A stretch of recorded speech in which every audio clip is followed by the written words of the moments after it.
Building a Better World. This is our last chapter in this book, chapter 12.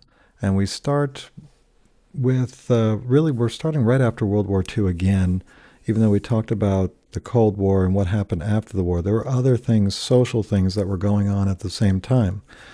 So, for instance, after World War II, African Americans served with distinction in World War II. They had to serve in um, units that were segregated, and they were still able to serve honorably. And so when they come home, they have aspirations of their own. And that's our first vocabulary word: aspirations, a cherished desire or hope. So they want to live a better life. They feel they've made a better world by defeating Nazism and fascism around the world. And they come home and they face discrimination. They start going to places that don't want them to come in, like restaurants, motels, parks. Great story is of Jackie Robinson when they were traveling around uh, uh, playing baseball. The gas station owner owned a restaurant, and they wanted to eat while they were gassing up the bus. And the restaurant owner said, "No, no, you can't come in here. You're going to have to get your food out back or something." And Jackie Robinson said, "Nope, pull the gas thing out of the bus. We're going somewhere else." And the restaurant owner had to relent because that's a lot of money that they were going to pay for that gas and, of course, their food. So these were things that they had to deal with because of Plessy versus Ferguson. And this, I want you to remember, Plessy versus Ferguson was a Supreme Court decision that made segregation legal. So they said that as long as the facilities are the same, you can separate by races.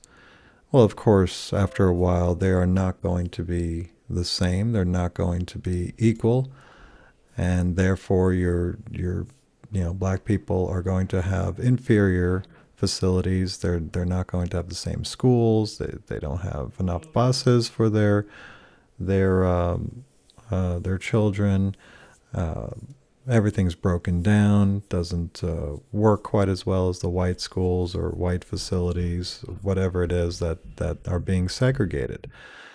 So they would go to the NAACP, and we're going to talk about the NAACP a little bit more in later on in the chapter. But if you remember, W.E.B. Du Bois is one of the people that starts the NAACP, which is a group that's always pushing for change, taking on lawsuits, protecting people from racism, or going after institutions for racist policies. So they challenged the Plessy versus Ferguson in Brown versus Board of Education. And Brown of Board of Education, we'll see right here, it ends Plessy versus Ferguson. Now you have to start integrating. You have to stop this separation. And if you remember the movie Remember the Titans, this is an example of this, where schools would be mashed together that was once separated by race.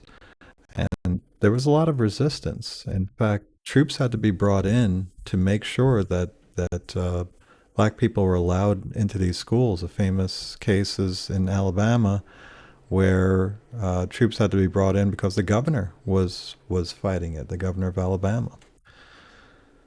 Then we get to Dr. Martin Luther King. We mentioned him last chapter, but we talked about his death. We really didn't talk about his life all that much.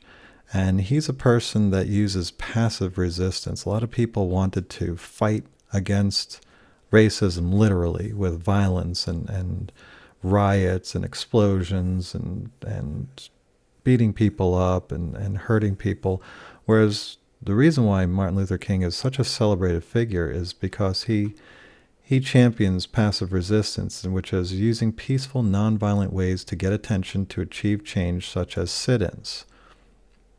So We have an example of sit-ins here where people will go and make a nuisance of themselves. They're not hurting anybody directly, but they are definitely getting attention by sitting in hallways or leaving class or doing something that is going to get attention, and people would get upset over it, but it would get attention for any injustice that was happening. Of course, we have the NAACP. This was the National Association for the Advancement of Colored People. Uh, they made sure that these issues were being paid attention to, because media, politicians, they can ignore it and ignore it. But if somebody's talking about it and bring it to the people's attention, it's going to it has a chance to be resolved. Of course, we get Rosa Parks. Rosa Parks was ordered to give up a seat for a white man. She refused and was arrested. In protest, the black community organized a boycott of the bus company. And when all the black people stopped using the buses, they started losing a lot of money. And companies understand that. This is a very effective way. In fact, we used it in the American Revolution when we boycotted British goods. It got the right people's attention. When you start taking money out of their pockets, they start to respond a little bit better to what you're talking about.